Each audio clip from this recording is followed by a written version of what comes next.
Hey guys, Mike here from Movie Nation. Today I will show you a 2014 drama film based on true story, titled Against the Sun.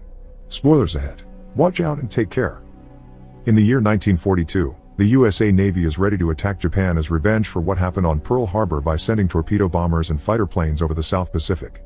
On January 16th, pilot and Chief Harold Dixon, bombardier Tony Postula, and radioman Gene Aldrich are on a patrol mission when they find themselves separated from the other aircraft and unable to get their bearings. Dixon thinks they should get back to their carrier, but Gene discovers they're out of reception, and they're running low on fuel. Tony drops the bombs in the sea in order to gain altitude, but it isn't of much help, and since they still can't get communications working, Dixon decides he'll make an emergency landing before they lose all fuel and crash. The plane lands safely on the water and Dixon comes out with his life jacket on, dragging the life raft behind him, but his men aren't doing so well. They're having trouble ditching their seats and even almost drown, only managing to get out at the last second, which means they don't get to grab supplies before the plane sinks. Dixon and Gene drop their weapons too, so it's easier for them to float, but Tony is stuck with his. After some struggle, they manage to inflate the raft, although it's upside down. By tying their life jackets together and throwing them over the raft, they create a handle that allows them to pull and turn the raft over so they can finally climb on it. Now they just have to wait to be found. The next morning, Dixon and Gene exchange a few words over what happened, each man indirectly implying the other may have done something wrong. Seeing as such conversation takes them nowhere, they decide to take watch and stay alert in case a plane comes by. Turns out they're in luck and a plane does fly nearby a few hours later, but it doesn't come close enough to see them, even when they take off their shirts and wave them around as they yell. The plane leaves soon, and Dixon explains this was their only chance. The plane was on a box search and won't break course that could risk them into enemy territory. The war is more important than 3 soldiers. Procedure says one quick look is all they get. Thinking of their survival, Dixon declares the raft to be a ship of the USA Navy and him her captain, so Tony and Gene will be following his orders. They take inventory of the things they have in their pockets, but it's not much, mostly a bunch of tools and random things like wires, plus an empty water bag. Gene also has a knife that Dixon orders to be kept in his pocket to avoid the risk of cutting the raft. To protect the raft and avoid wearing it off, Dixon also orders them to take off their shoes and throw them in the ocean, but he doesn't throw his own, which irritates Gene. The hours and the days begin passing as the soldiers try their best not to let the isolation drive them crazy. They chat about various topics, sometimes even sing to keep themselves entertained. Tony obsessively cleans his gun, but also promises Gene he'll introduce him to his sister since they'd make a wonderful couple. The sun is scorching during the day, so they little by little lose each layer of clothing, gaining blisters on their skin. The nights are cold, and when they sleep, they're haunted by nightmares involving drowning or the guilt of the possible mistake that got them in this situation in the first place. The 3 of them don't sleep at the same time though. One always stays awake and they take turns to watch in case they find a plane or an island. It's during one of these watches that Dixon decides to relieve himself in his own shoe and drink his own pee to at least try to satiate his thirst a little. One morning, when they feel a nice breeze moving the boat along, Dixon makes some calculations to have a vague idea of where they are heading. There's a chance they'll reach some islands, but it'll be weeks before that happens, so Gene decides he wants to try fishing to avoid starving to death. With some wire and cord, they make a hook that they throw into the sea, but whatever bites is strong. Tony has to help Gene pull back, and when they finally recover the end of the line, the hook is gone, reminding them there are some dangerous creatures out there. But Gene doesn't give up. He just makes a new hook and throws it again, leaving it in the water as long as necessary. Eventually though, the heat gets on his nerves, so he puts on the life jacket and jumps off the boat to freshen up. Tony wants to go after him, but Dixon says they should do it one at a time for safety. He also reminds them there are sharks in these waters, which scares Gene into swimming back onto the raft and Tony into refusing to jump in next after all. As days continue to pass, tension grows among the men, and Dixon's paranoia makes him keep on asking his men what happened on the plane, as if trying to find someone to blame for their situation. Thirst is also starting to be a problem, and Tony thinks he could perhaps have at least a sip of seawater, but Dixon stops him before he does something stupid. Gene comments on how many more shoes they may fill with the yellow stuff when he's suddenly interrupted by Dixon crying out in triumph. He's found a pencil in his pocket that he had overlooked before. Now he can draw a chart and keep an eye on the direction they're heading. If they want to reach the island, they need to keep the wind in their favor. Using one of the life jackets, some cord, and some wire, they make a sea anchor. This way they can avoid being blown the wrong way if the wind shifts. The other problem continues to be their thirst.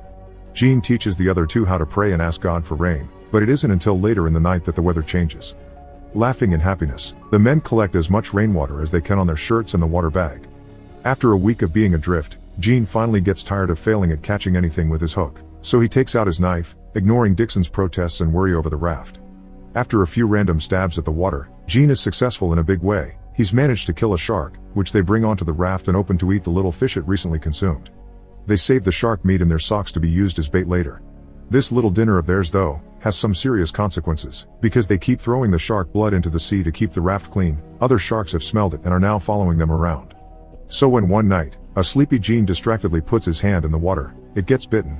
Luckily, he takes it out before he loses it and Dixon wraps it up with Tony's bandana, but the damage is done. 2 weeks since the accident have passed, and while they haven't gotten another catch like the shark, they do get one more day of rain to refill their water bag.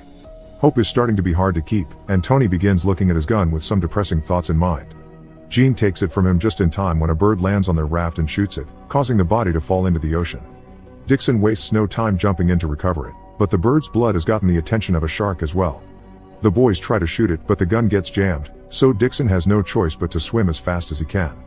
Luckily, he makes it back to the raft before he gets caught, and now they have bird meat to eat, which Dixon thinks tastes like chicken. Since the gun can't be used anymore, Tony throws the bullets in the ocean, sad over what a sign of defeat this could be taken as. On the morning of day 20, Dixon wakes up to discover all three of them have been sleeping, so there's been no watch.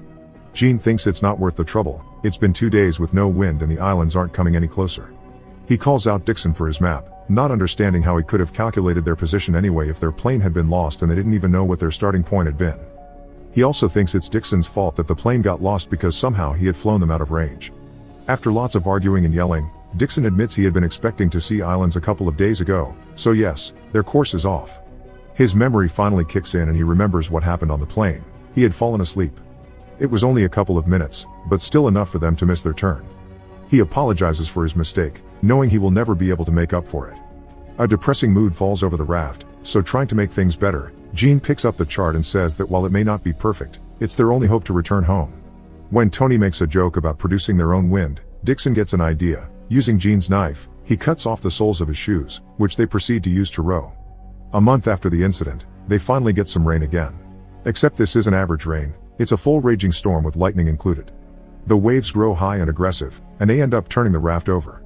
The men fall in the water and lose the few tools they had, including their rowing shoes, but the raft is more important. They find each other by holding onto it and together with the help of the wind, they flip the raft back on position before climbing on it, huddling close for warmth until the storm passes. The rain is gone in the morning, but the men are too tired to do anything else other than laying down. Having lost all hope, their conversation turns depressing. They discuss what to do with the body if one of them dies since it could be food, remember the people at home that believe them to be dead, and make Dixon cry when Tony and Jen say they wouldn't have sent him to court-martial for his mistake. Tired of this somber mood and thinking they've come too far to give up now, Tony convinces his friends to row with their hands to at least go down trying. This tires them out so much that Dixon does what he said they wouldn't, which is drinking seawater, and Tony falls asleep so deeply that for a moment they believe him to be dead. Suddenly, Gene sits up when he sees something green in the distance. They've finally found an island. Desperate enough not to care if it's taken by the enemy and with tears in their eyes, the men begin rowing with their hands until they reach the shore waves that push them the last stretch of the way onto the beach. The three of them land on the sand safely, and as soon as they see 2 shacks nearby, they make their way there on shaky legs. This landing happens on February 20th, after 34 days spent lost at sea and sailing their raft for more than 1,000 miles. After they get rescued, Dixon is awarded the Navy Cross for leading his crew into safety but never flies another combat mission again. Because of his injuries, Tony can't pursue the Navy as a career as he wanted, and when he dies in 1986, his ashes are scattered at sea. Gene serves out the war as a radioman and in 1946, he marries Tony's sister.